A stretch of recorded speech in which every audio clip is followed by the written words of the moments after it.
బండి భగీరథ్ పై పోలీసులు మరో సెక్షన్ నమోదు చేశారు. బాధితురాలపై పలుమార్లు అత్యాచారం చేశాడని పోలీసులు మరో సెక్షన్ ను జత చేశారు. ఈ విషయంలో నేరం రుజువైతే 10 ఏళ్ల పాటు జైలు శిక్ష లేదా జీవిత ఖైదు పడే అవకాశం ఉన్నట్లు తెలుస్తోంది. ఇక మరోవైపు పోక్సో కేసులో బండి భగీరథ్ స్నేహితులను కూడా పోలీసులు విచారించే అవకాశం ఉన్నట్లుగా సమాచారం. బాధితురాలపై అఘాయిత్యం జరిగిన సమయంలో అక్కడే ఉన్న భగీరథ్ స్నేహితులు ఘటన తర్వాత రాజీ కోసం ప్రయత్నించారని ఫిర్యాదులో 10 మంది పేర్లను బాధితురాలి తల్లి పేర్కొన్నట్టు తెలుస్తోంది. దీంతో మరిన్ని వివరాల కోసం భగీరథ్ స్నేహితులను సైతం పోలీసులు విచారించనున్నారు.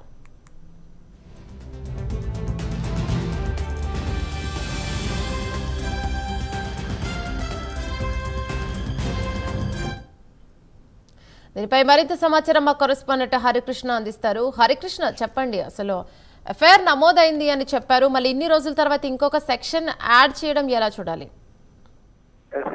అయితే రాష్ట్ర వ్యాప్తంగా కూడా గత వారం రోజులుగా చర్చ జరుగుతున్న బండి భగీరథ్ పైన పోక్సో కేసు విషయంలో పోలీసులు విచారణ వేగవంతం చేశారు. ఏదైతే బాధితురాలు తల్లి ఏదైతే వాంగ్మూలం ఇచ్చారో ఆ వాంగ్మూలం ద్వారా ఈ యొక్క ఏదైతే అఘాయిత్యం జరిగిన తర్వాత దాదాపుగా 10 మంది బండి భగీరథ్ స్నేహితులు ఈ యొక్క అంశం పైన రాజీ కుదిర్చాలని చెప్పేసి వారంతా కూడా ప్రయత్నం చేశారని చెప్పేసి బాధితురాలు తల్లి పేర్కొనడం జరిగింది. అయితే ఈ యొక్క బాధితురాలు తల్లి ఫిర్యాదు మేరకు పోలీసులు ఎవరైతే బండి భగీరథ్ స్నేహితులందరినీ కూడా పిలిచి విచారిస్తున్నారు. వీరంతా కూడా ఈ యొక్క అఘాయిత్యం జరిగినప్పుడు అక్కడే ఉన్నారని చెప్పేసి కూడా బాధితురాలు తల్లి పేర్కొన్న నేపథ్యంలో కూడా వారందరినీ కూడా విచారిస్తూ పోలీసులు అయితే విచారిస్తున్నారు. ఈ నేపథ్యంలోనే ఇంకొక సెక్షన్ బండి భగీరథ్ పైన మా BNS 64 సెక్షన్ కూడా పోలీసులు నమోదు చేయడం జరిగింది. అయితే బాధితురాలపై పలుమార్లు అత్యాచారం చేశాడని చెప్పేసి ఈ యొక్క సెక్షన్ ని పోలీసులు అయితే జత చేయడం జరిగింది. నేరం రుజువు అయితే దాదాపుగా 10 ఏళ్ల వరకు కూడా ఖైదు ఈ యొక్క శిక్ష పడే అవకాశం అయితే ఉంది. అయితే ఇప్పటికే ఈ యొక్క ఏదైతే బండి భగీరథ్ ని అరెస్ట్ చేసిన తర్వాత పోలీసులు కూడా ఈ యొక్క ఆధారాలు సేకరించే పనిలో అయితే నిమగ్నమై ఉన్నారు. ఇప్పటికే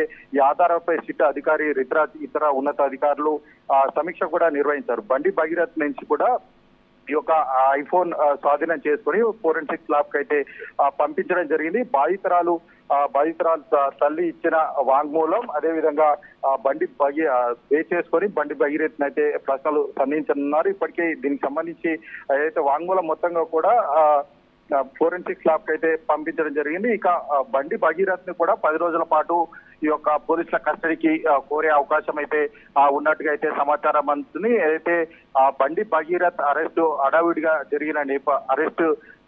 జరిగిన నేపథ్యంలో ఆయన నుంచి అవసరమైన వివరాలు సేకరించాలని చెప్పేసి కస్టడీలోకి తీసుకొని కీలక వివరాలు సేకరించే అవకాశం ఉందని చెప్పేసి కూడా పోలీసుల నుంచి అయితే సమాచారం అయితే అందుతుంది. బాధితురాలు ఫిర్యాదు మేరకు ఏవైతే ఆరోపణలు చేశారో ఆ యొక్క ప్రదేశాలకు మొత్తంగా కూడా నిందితులను తీసుకెళ్లి సీన్ రీకన్స్ట్రక్ట్ చేసే అవకాశం కూడా ఉన్నట్టు అయితే పోలీసులు అయితే తెలుపుతున్న పరిస్థితి అయితే ఉంది. అయితే ఈ కేసుకు సంబంధించి బాలిక తల్లి ఫిర్యాదులో పేర్కొన్నట్టుగా ఇంకా వేరే వాళ్ళు అయితే ఇప్పటి వరకు అయితే బండి భగీరథ్ స్నేహితులు అయితే విచారిస్తున్న పరిస్థితి అయితే ఉంది. ఇంకా ఈ యొక్క ఏదైతే బాధితురాలు సంఘటన జరిగిన తర్వాత ఎవరెవరు రాజీ కుదర్చడానికి ఈ యొక్క విషయంలో ఇన్వాల్వ్ అయ్యారో వాళ్ళందరినీ కూడా పోలీసులు విచారించే అవకాశం అయితే కనిపిస్తుంది. బాధితురాలు తల్లి ఇచ్చిన వాంగ్మూలం ఆధారంగా అయితే పోలీసులు విచారణ చేయనున్నారు. ఇప్పటికే అటు ఫ్రెండ్స్ అదేవిధంగా ఇంకా ఎవరెవరైతే ఇన్వాల్వ్ అయి ఉన్నారో వారందరినీ కూడా విచారించే అవకాశం అయితే కనిపిస్తుంది. ఈ యొక్క రాష్ట్ర వ్యాప్తంగా కూడా వారం రోజులుగా ఈ యొక్క అంశం పెద్ద ఎత్తున చర్చ చేస్తున్న నేపథ్యంలో కూడా పోలీసులు విచారణ వేగవంతం చేశారని కూడా చెప్పవచ్చు. Right, thank you.